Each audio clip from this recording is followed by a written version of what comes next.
Namaste. Good evening, everybody. Welcome to our Thursday night Anamkara meditation program. With all my heart, with all my love, I welcome you to our program this evening. Great that you're able to join us. Bring the fullness of your divine presence. Knowing that, becoming absorbed in that, deepening the experience of that. That's what all our practices and all our offerings are about. That's what all of sadhana practices from all the various traditions are about. Knowing that, being grounded in that, and being then empowered to walk it into the world for the benefit of all beings. So getting together this evening, we dive into the practices. We'll be discussing some things, and so the practice of contemplation and study, the practice of mantra and chanting, the practice of silent meditation, all of these come together in satsang so that it furthers our deepening experience of the truth of who we are. And so we start with the dedication to that effort, that we want to know that completely. We want to be completely free. We want to be liberated. No, we want to know our Buddha nature. And we want to know it not just so that we ourselves get free of suffering, but that's the highest empowerment for being able to relieve the suffering of all beings. It comes from knowing the highest truth of who we are and being fully centered in that. That's what fully empowers us to then relieve the suffering of all beings. So it's with that highest intention, that highest commitment, that highest vision of what we ourselves are capable of, what our practices, what our efforts, what these tremendous wisdom streams from different traditions empower us further through knowledge and practice to know, that it all comes together. So we have the full realization of that and the full empowerment so that we can relieve the suffering of all beings, in all times, in all places. So that's the exalted nature of this gathering, the practices you do, your commitment to that. That's the kind of fruit it will bear, because coming to know the fullness of being, the highest truth of who we are, is the full empowerment to be able to relieve the suffering of others. So thank you for being the ones doing that work in your own ways, in your own lives. We are all doing that as householders, living in the world, and so our practices embrace the whole world, embrace all of our experiences. So at this time in history, that's the important time for practice, is that it's one that engages all of life, not just for monasteries or caves or being off. Retreats are good, they help, but it's always, how do you bring it back into the world? So what Joseph Campbell talked about is the hero's journey. The hero's journey. The hero goes away, has these encounters, has to summon strengths and capabilities, transcend those, bring back the knowledge and wisdom that's going to be the good for everyone. That's the hero's journey. That's the yogic journey. And we're going to actually be talking about Joseph Campbell in a little bit. Because, the practices that we're doing, well, they're meant to empower us here and now as well. Not just once we have that exalted state of our Buddha nature. All along the way, the practices are building our strengths, our resilience. They're helping to clear our mind. They're helping to bring about the most positive changes in our psychology and our psychophysiology that make us more resilient and stronger in order to help even relieve the suffering in the ways that we're given to in the web of life that we're a part of, the relationships that we're a part of, the work that we do, the people that we encounter on the streets, that we become embodiments of that and walk that into the world. So even when we're talking about kind of the ultimate aims of yoga, meditation, sadhana practices, they have a very practical application in everyday life. They are what promotes resilience in the psyche, that promote getting free of old patterns of conditioned mind. It's why so much of psychology these days has relied on and adopted practices like mindfulness, like yoga, like any variety of different practices that were embedded in spiritual traditions, but psychology sees that, oh, they have such a positive benefit from people that you don't have to have the aim that the yoga has or the Buddhist practice has for realizing the fullness of your Buddha nature. Even moving towards it, oh, that starts to have all these positive changes in how we gain greater equanimity, how we get freer and freer of reactivity, how our own individual ideals of being able to live from a place of love and compassion are fostered by being free of reactivity and the fear-driven, anger-driven mind. So yoga, though it has that most exalted view of what we're capable of, also has all the practical outcomes that help to transform our lives in the moment and give us the strength and the resilience to be able to meet the challenges of everyday life. And there are a lot of challenges now. So coming back to the practices and understanding both their highest nature and their practical application, well, that further empowers us in everyday life here and now as we are. So again, thank you for being ones doing that and bringing that power of practice, that power of commitment, that power of curiosity, of exploring, of studying different traditions and practices. Because then you're bringing all of that into your sphere of life and relationships, and it helps to disseminate it just so organically and naturally as we come to know and share that with others. So again, thank you for being ones doing this profound and sacred work, so necessary at this time. As you know, the Eastern traditions, they all point at that the root of all the suffering we see in the world, the root of it is ignorance, not knowing the truth of what our highest nature is. And if we don't know it, we don't even try to live in harmony, in accord, in union with that. We just go off by the ego mind, being driven by its lowest nature. And that's what we see.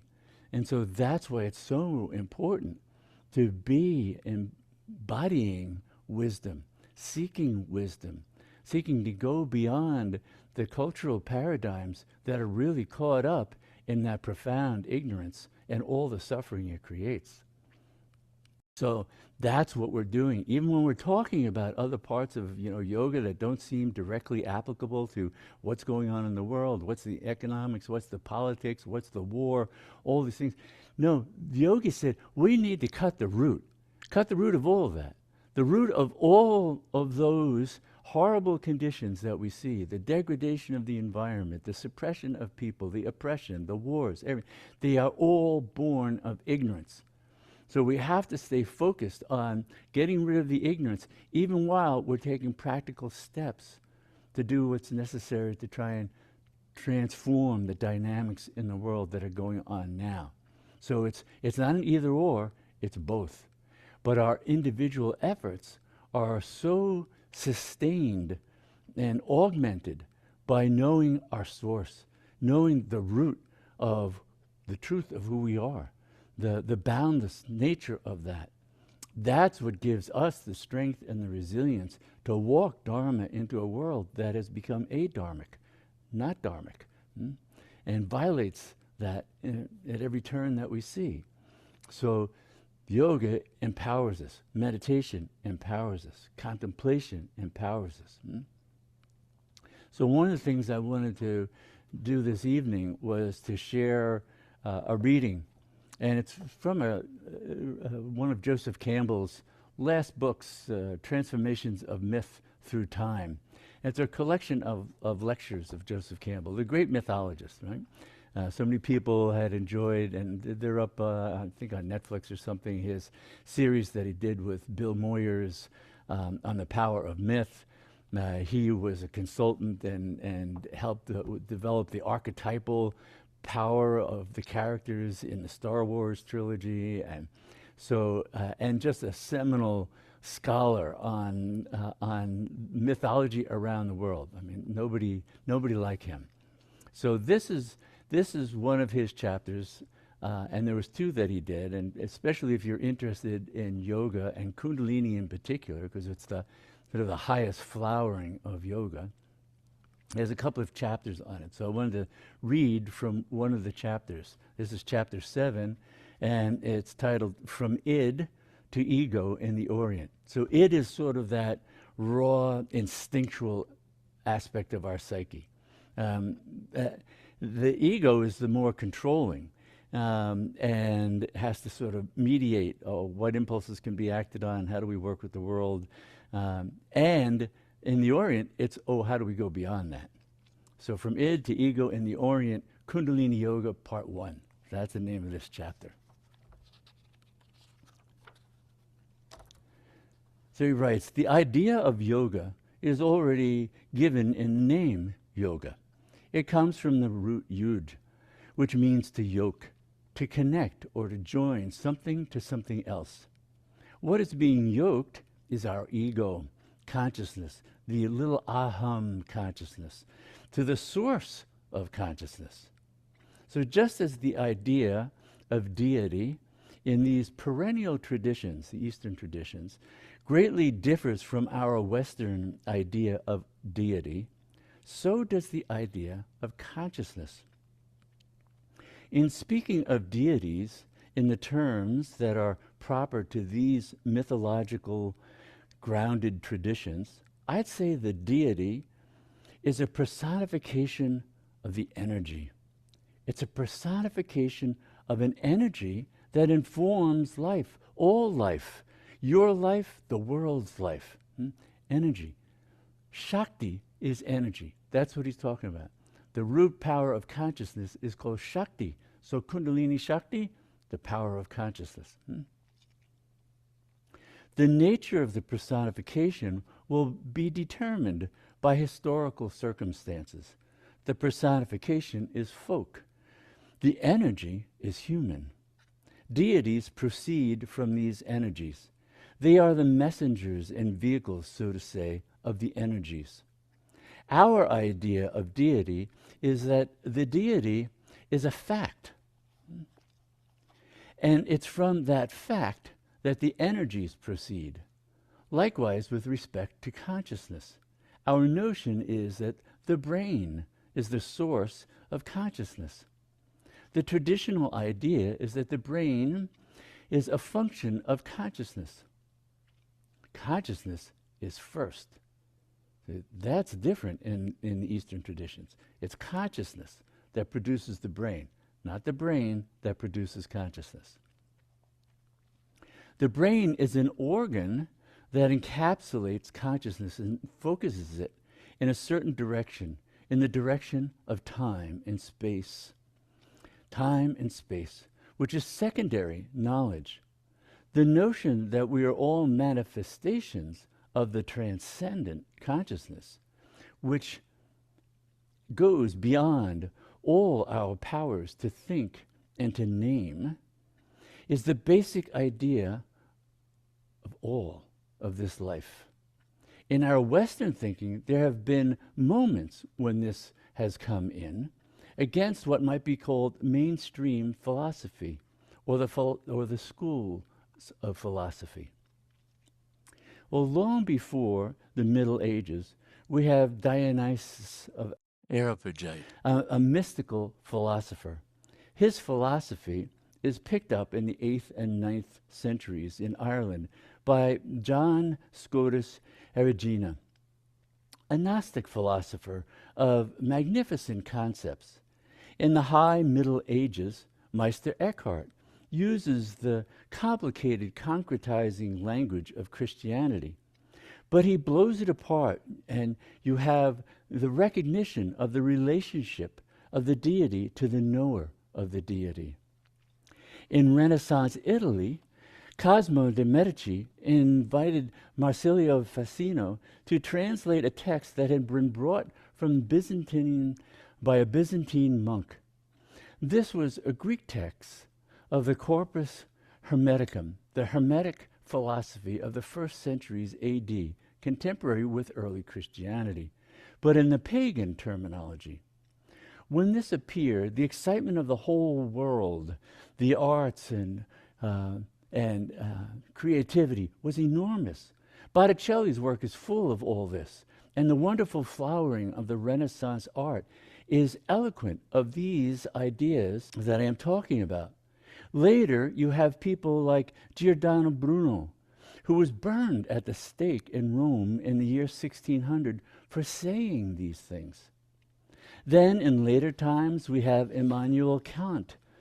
There are two kinds of philosophies in the world, he says. There is the English philosophy, where nobody really understood what Kant was saying. And there's the philosophy that we just find implicit, for example, in the Middle European systems.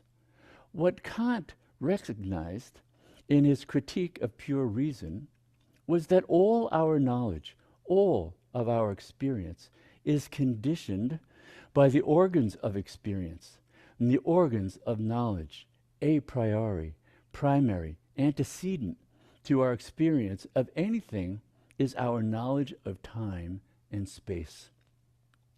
Everything comes to us in a field of time and space. In that wonderful work of his called The Foundations of Metaphysics, Kant asks this question: how is it that we can make determinations for the relationship in space here and now that will work in space there? And he answers, it's because the laws of space are right in our own mind. Well, this struck me like dynamite. During the Apollo flight around the moon, the one that preceded the landing, ground control in Houston asked, "Who's navigating now?" The answer that came back, and I heard it with amazement, was Newton. Now, the laws that would work in that space up there, where nobody had been ever before, were known so perfectly that it was possible to bring that little spacecraft back from around the moon and land it within a mile of a little boat in the Pacific Ocean. So no matter how far these vehicles go out into space, we've enveloped it. We know it. When Neil Armstrong's foot came down on the moon, nobody knew how deeply it was going to sink. How deep was the moon dust? That is a posterior knowledge.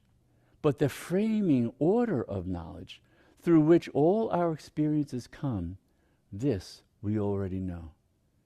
So the Newtonian physics could tell us all about how to get there, whatever, even how to land on the moon.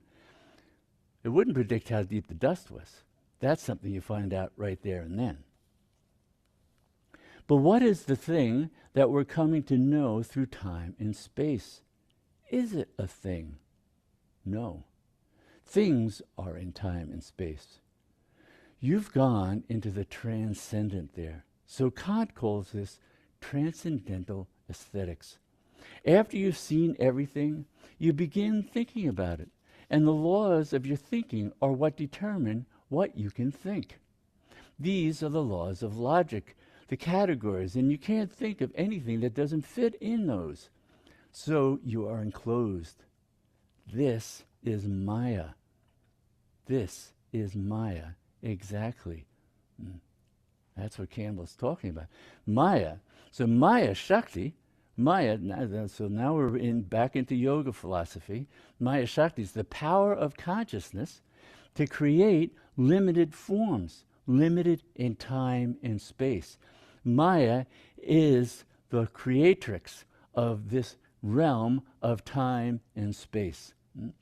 It's the creatrix, the creator, Shakti, the great goddess, the mother. All these terms are synonymous for what we are experiencing the unfolding of that we take as ordinary reality. But there's a transcendent reality that's beyond that. That's the aim of yoga, knowing that. Because the suffering we experience, the limitation, the bondage, the flailing about and suffering and creating suffering for all others comes from being identified in that limited domain of time and space. Campbell goes on, it was Schopenhauer who first recognized that the Indian concept of Maya and Kant's concept of the forms of sensibility and the categories of logic were equivalent. So in his world as will and idea, he's able to talk about Western thinking in terms of Oriental thinking. Now he's talking about Schopenhauer. The two come right together there. Nietzsche also picked up this. And we have a whole new thrust in Western school of philosophy. So these are very important moments in Western philosophical tradition. These recognitions of the breakthrough of these elementary idea system, the perennial philosophy, into what might have been called the school system.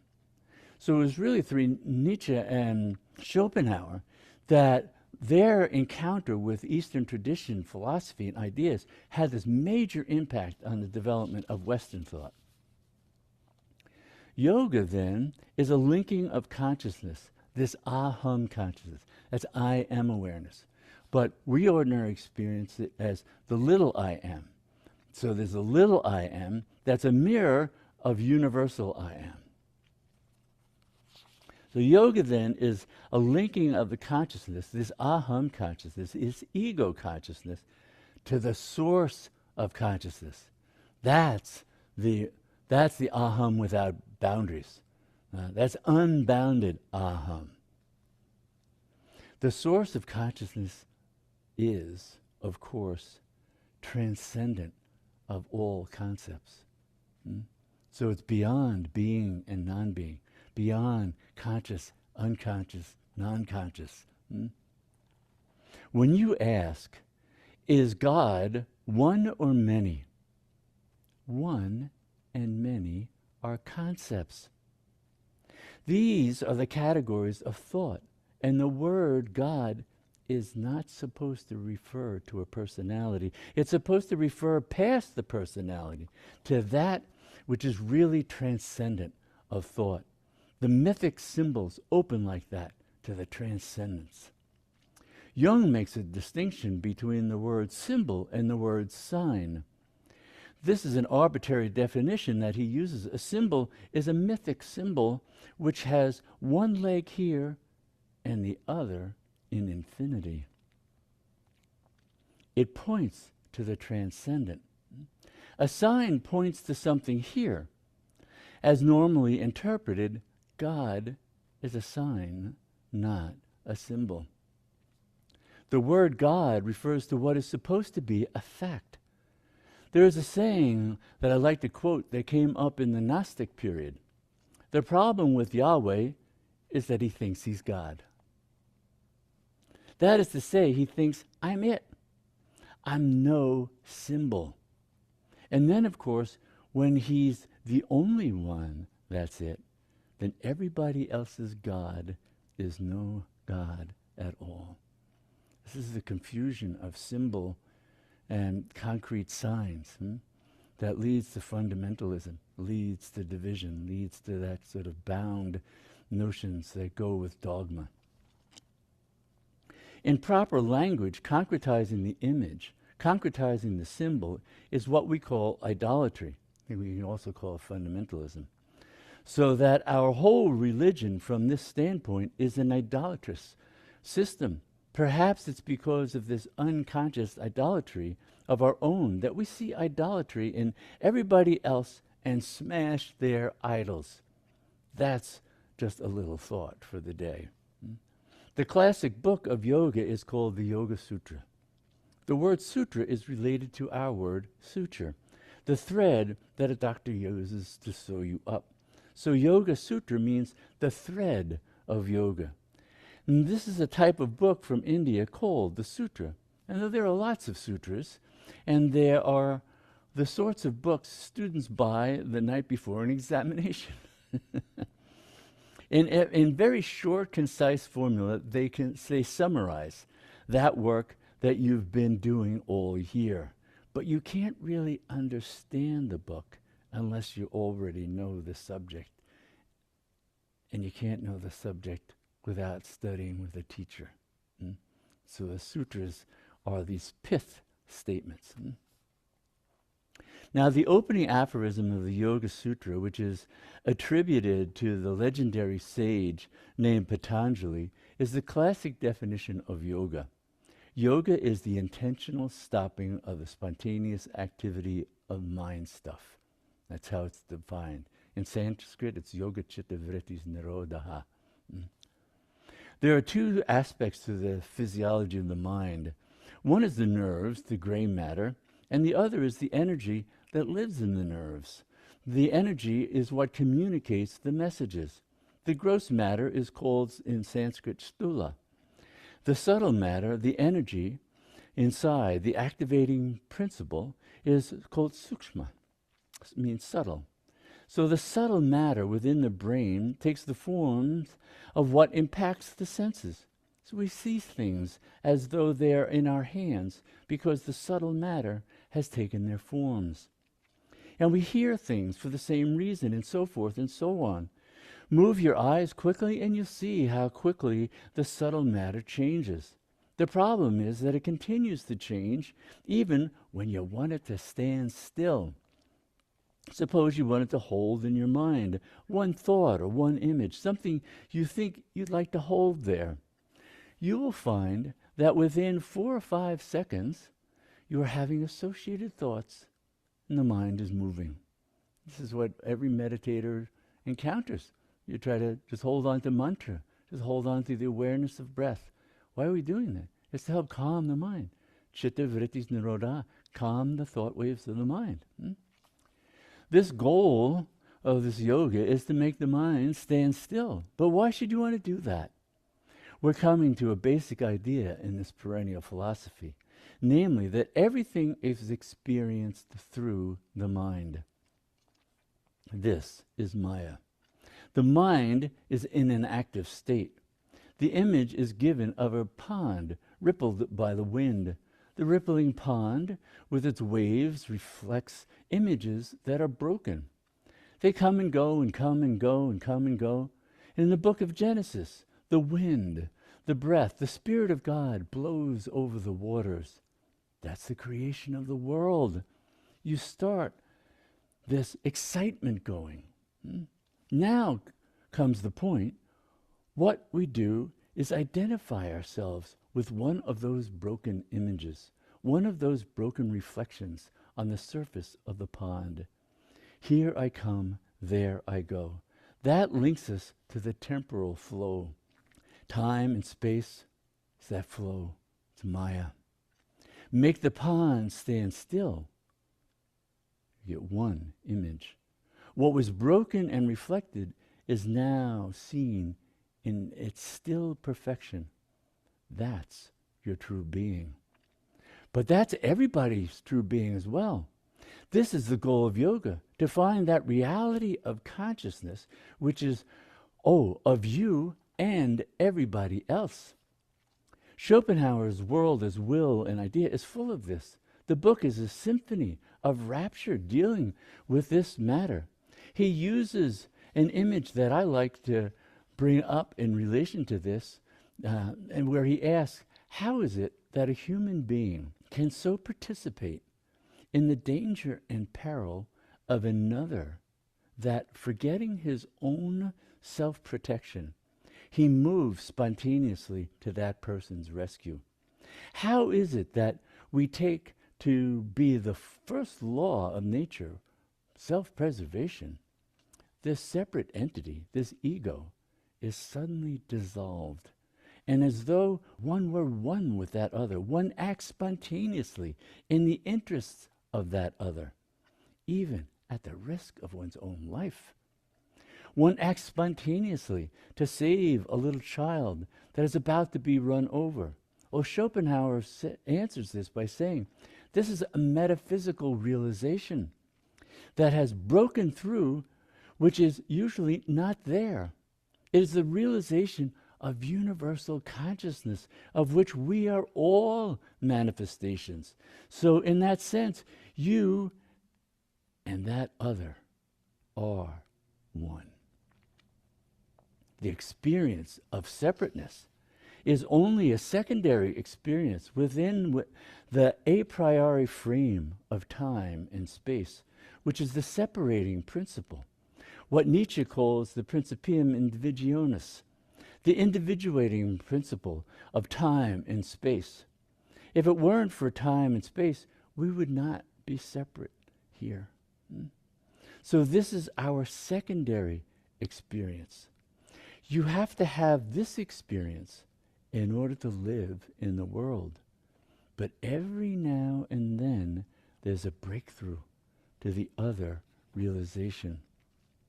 So the function of yoga is to release us from the time-space commitment, introduce us to the transcendent. Then comes the problem of bringing us back so that we can operate in both knowledges. The hero's journey. Go forth, come to know unity consciousness, but then also know multiplicity in unity. That was the highest samadhi. So the samadhi of dissolving unity consciousness, nirvikalpa samadhi, no vrittis, no vikalpas in the mind. That's what yoga is talking. Still at all, you have that samadhi state. Oh, but what happens when you then have to engage in the world?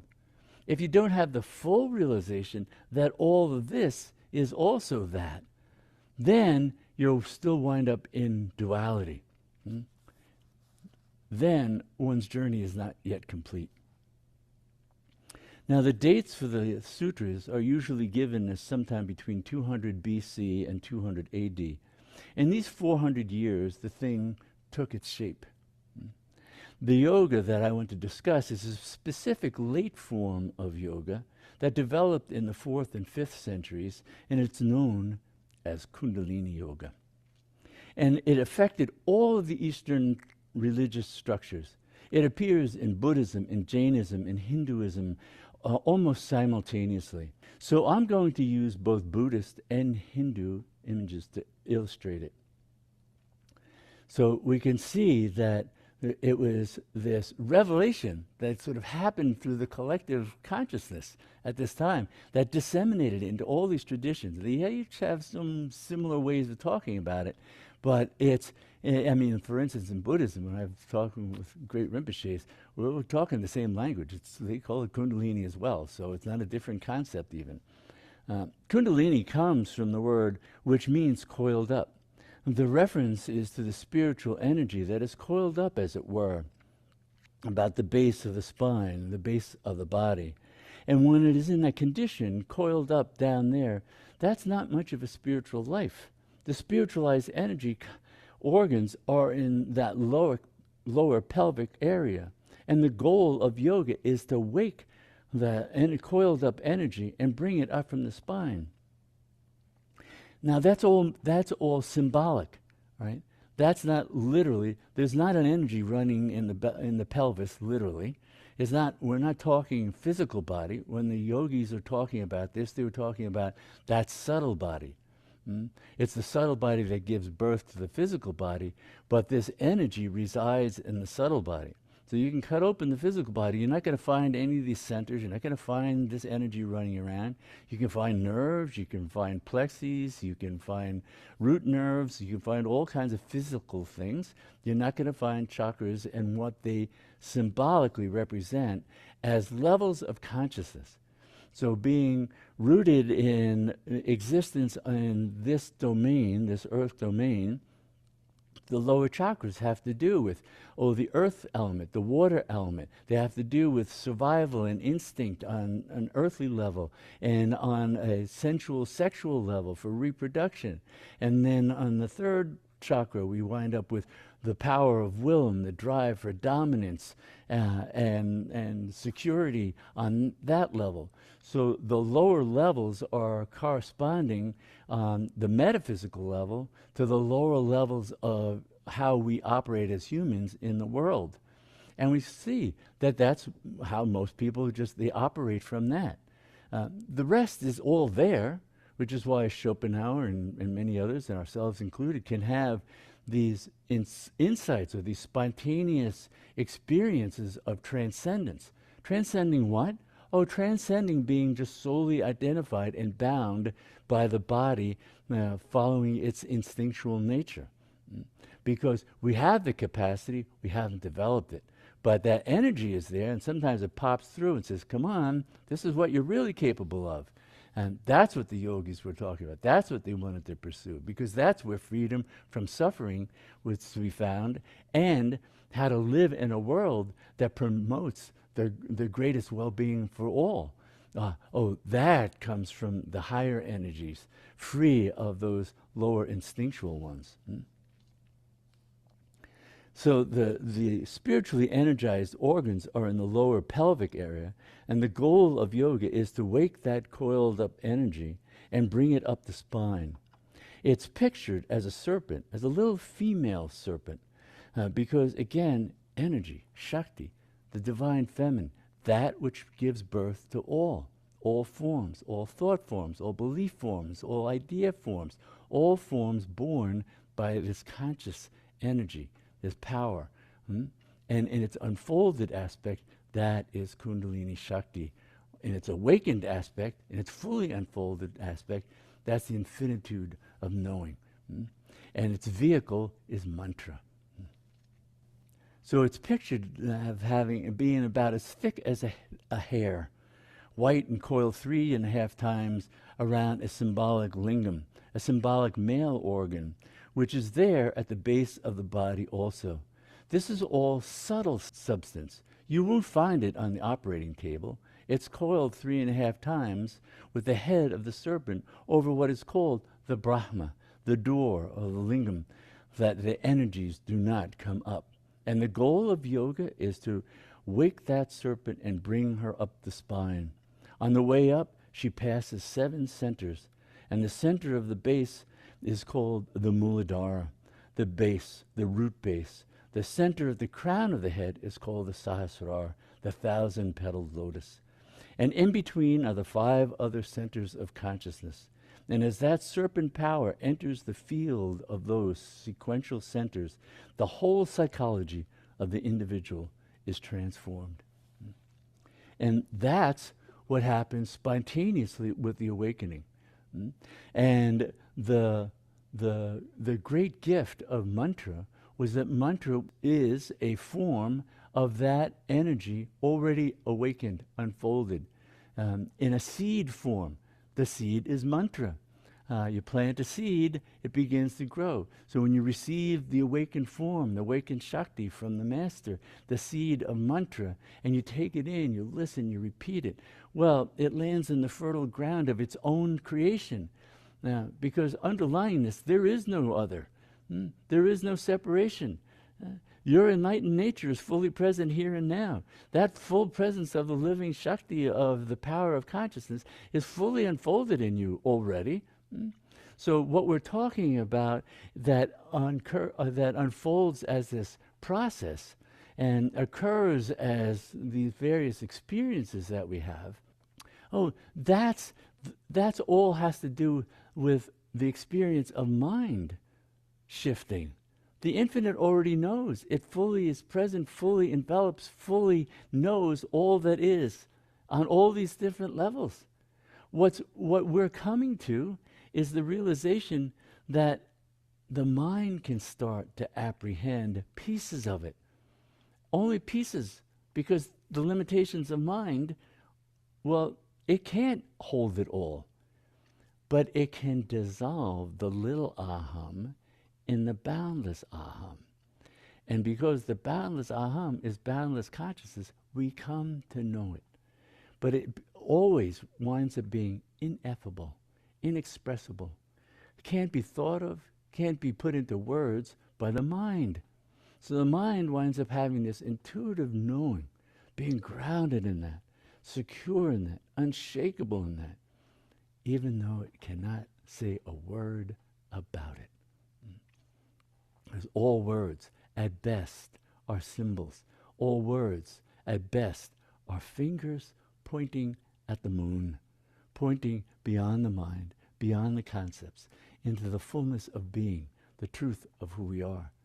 And that's what the unfolding of Kundalini Shakti is. It's a way of talking about the unfolding of the innate power of consciousness, to know itself in its infinitude as well as it is in its finite nature as the forms of mind and body. The transformation that happens is when we're only knowing the bound forms, we feel the bondage and the suffering, the limitation, the lack, the want, the pain of longing to know what's beyond this. That's what informs the ordinary mind. So when we come to know the infinitude of being, part of what's transformed about the mind is now it's relieved of that level of suffering, because it knows, oh, the ephemeral nature of this mind and body. It knows what it is and how it operates, but it also knows the ground of being, the eternal, the boundless nature of consciousness, the boundless compassion, the boundless wisdom, the boundless loving rapture, the unshakable peace and equanimity that can then suffuse the mind and body, support them for the course of their existence, because they're limited in time and space. This form was born, lives, it's going to die. But if it dies in ignorance, then it hasn't known the profound relief and the inexpressible love, rapture, joy that is the root of its creation, the root of all creation. So we do yoga and practice to know that, for the vehicle to be transformed, that it can walk that in, because that knowledge, the direct knowledge of that each person has to find for themselves, but it's that direct knowing that relieves all suffering.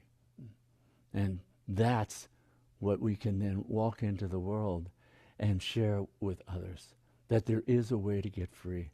And as we taste it more and more, we more and more have the absolute conviction until we really become immersed in it. And then it's unshakable wisdom, because it stays with us all the time. It's the eternal presence. The mind is an ephemeral illusion. That's why it's called Maya. Maya is another way of saying illusion. Illusion only in that it's not permanent. It's ephemeral. Its illusory nature is it thinks it's permanent. It's not. It's ephemeral. But the eternal, oh, that can be known, because the eternal is consciousness itself. And so now we're going to chant Om Namah Shivaya for a few minutes, and then just rest in the stillness, the silence. Om Namah Shivaya, Om Namah Shivaya. I bow to the auspicious one, beyond name and forms, beyond gender. Just the auspicious one is the truth, the foundation of everything that is. All that we experience, is an emanation of that. The Shakti of that, the energy of that. Dancing is form, dissolving is form. Dissolving into the infinitude of pure awareness. Om Namah Shivaya, Om Namah Shivaya. So we chant it, and with the awareness, I am that. I am that mantra. I am the source of that mantra. I am the infinite, unspeakable one that gives rise to all mantras, to Om, to Namah, Shivaya, all of it. Om Mani Padme Hum, Om Tare Tutere Tore Soha. All mantras arising from that. Om Kalima, Om Kalima, mother of it all.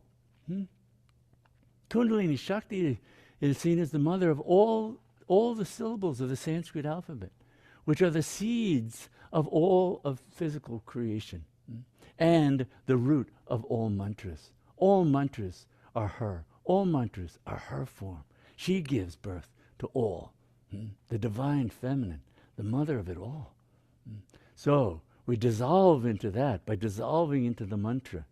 Om Namah Shivaya, Om Namah Shivaya, chanting and then sitting in the stillness, letting it reverberate. It's already reverberating. It's already there. Let your awareness become so refined, so subtle. It hears the living presence, the throb of mantra that's already going through that Sushumna Nadi, that central channel, resounds with Om Namah Shivaya.